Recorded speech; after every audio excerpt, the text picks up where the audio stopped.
Je suis Binta Sissé, entrepreneur culturel, propriétaire de la galerie Vema à l'Embarcadère Dakar-Gorée.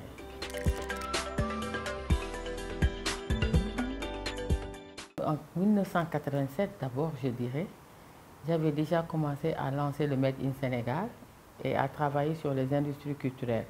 À partir d'un produit culturel, comment en faire une industrie. Et donc, j'avais lancé le savon au chouraï à l'époque, fait avec de l'huile de palme et du beurre de karité. Et je l'avais fabriqué à Marseille. Donc, j'ai un brevet en Aix-en-Provence. Je l'ai fabriqué à Marseille et j'avais tenu à mettre Made in Sénégal, mais fabriqué à Marseille.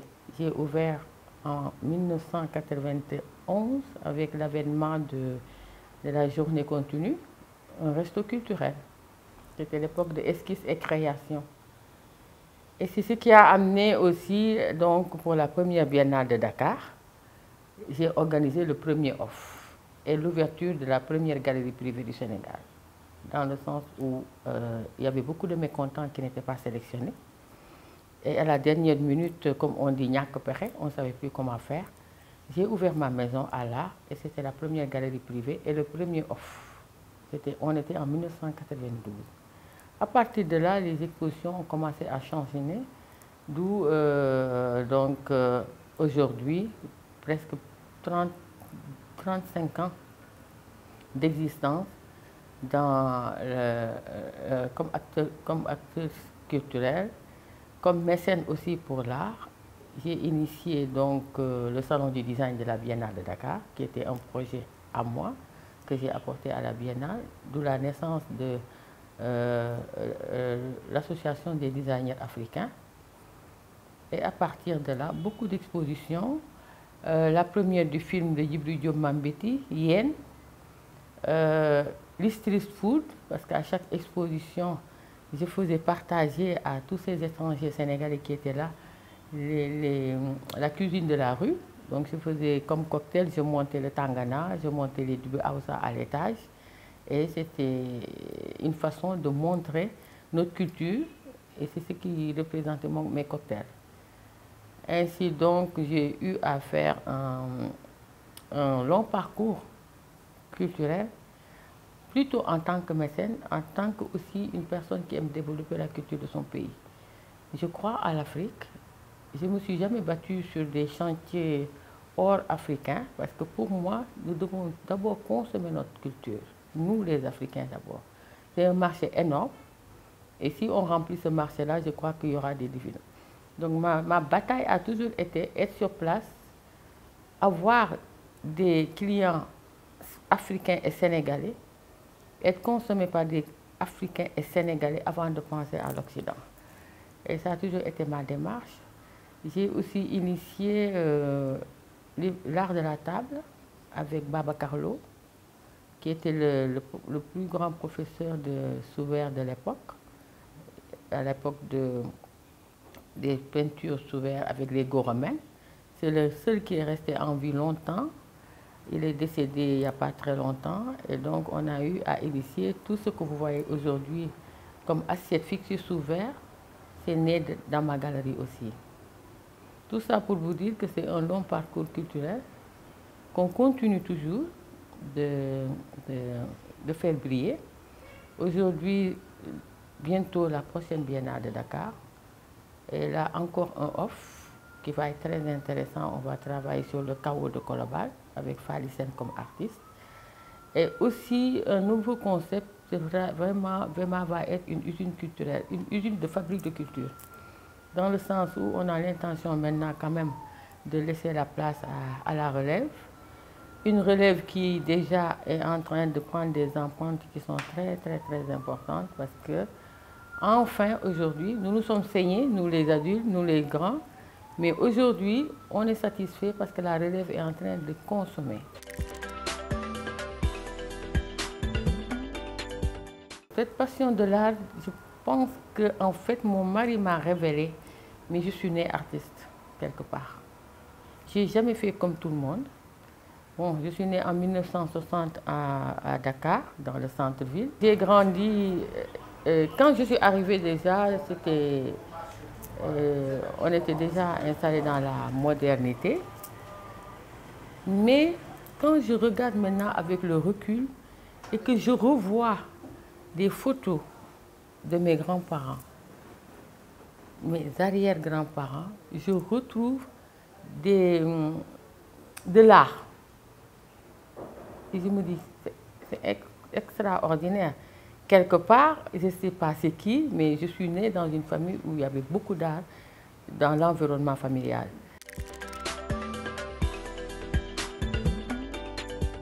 Alors, le métier de galerie, c'est la promotion de l'art, en fait. Aujourd'hui, une galerie d'art est censée faire la promotion des artistes. Donc, reconnaître un bon artiste ou reconnaître un jeune talent, l'accompagner, le faire connaître et l'accompagner dans tout ce qu'il a à faire aussi, parce que souvent, les galeries sont là aussi pour soutenir, donc les encadrer jusqu'à l'exposition, les vendre, faire leur promotion. Et donc, voilà, c'est ça le métier de galerie.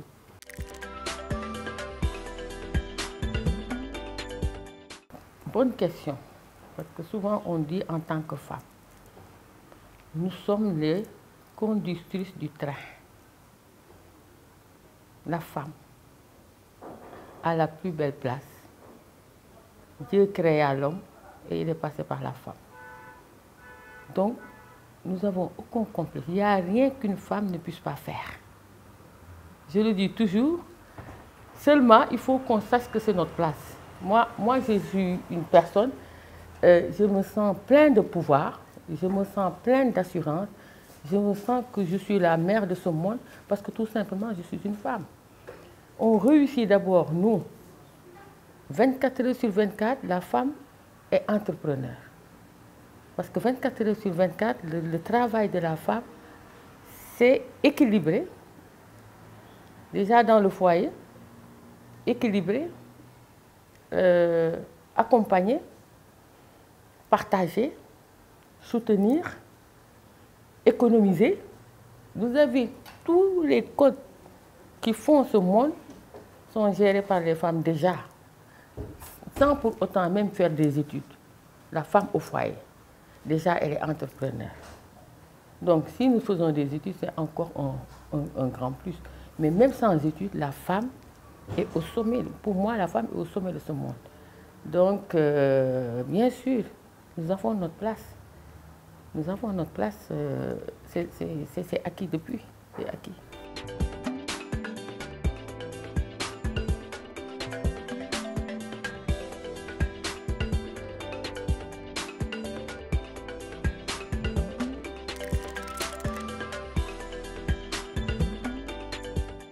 Là, je vais exposer donc un jeune artiste qui commence à être très connu sur la scène internationale et qui fait un travail avec une diversité culturelle énorme.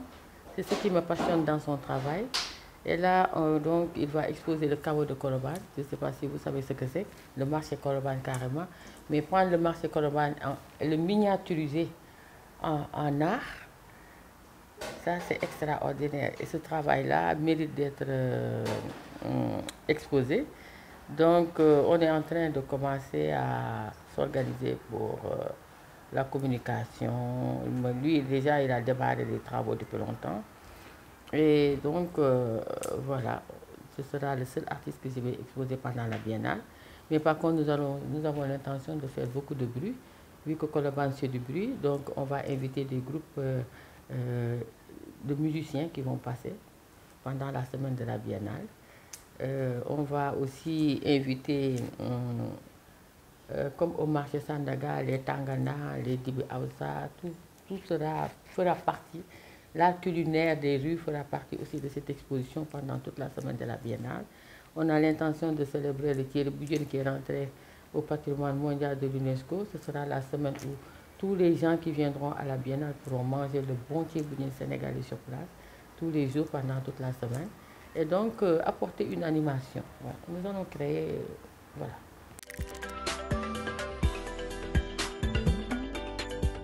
Alors, moi, je ne peux pas dire combien une exposition coûte. Il faut surtout dire combien entretenir une galerie d'art coûte. ça coûte excessivement cher. C'est pour ça que je me dis toujours que je suis mécène, parce que depuis quand même bientôt 35 ans que j'ai la galerie, c'est moi qui mets mon argent dans la galerie, je ne gagne pas de l'argent. Je mets plus d'argent que j'en gagne. Donc, ce n'est pas une chose facile. L'art ici a un problème toujours du statut et de comment dirais-je, jusqu'à présent, on n'arrive pas à financer l'art dans le vrai sens du terme. Tu ne peux pas aller à la banque, avoir un projet artistique et te faire financer, en grosso modo. Parce qu'en fait, nous n'avons pas atteint comme en Occident, où quand tu as un Picasso, c'est une valeur sûre. Aujourd'hui, la valeur de l'art africain contemporain, il faut qu'elle puisse venir au niveau de l'art comme ça se passe ailleurs dans le monde.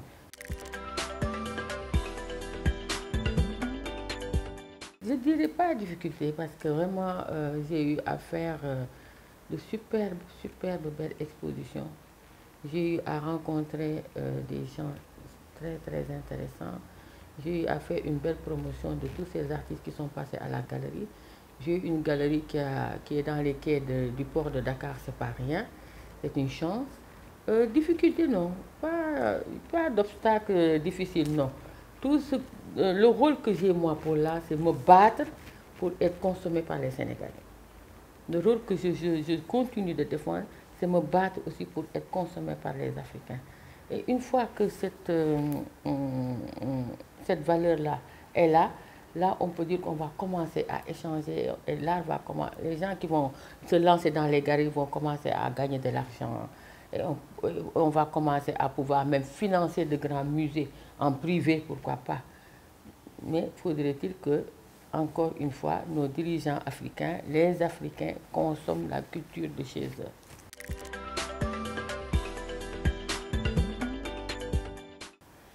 D'aller dans la culture. On n'est rien sans la culture. Tout notre quotidien est fait de culture. Et il faut aller surtout dans les industries culturelles, dans la créativité culturelle.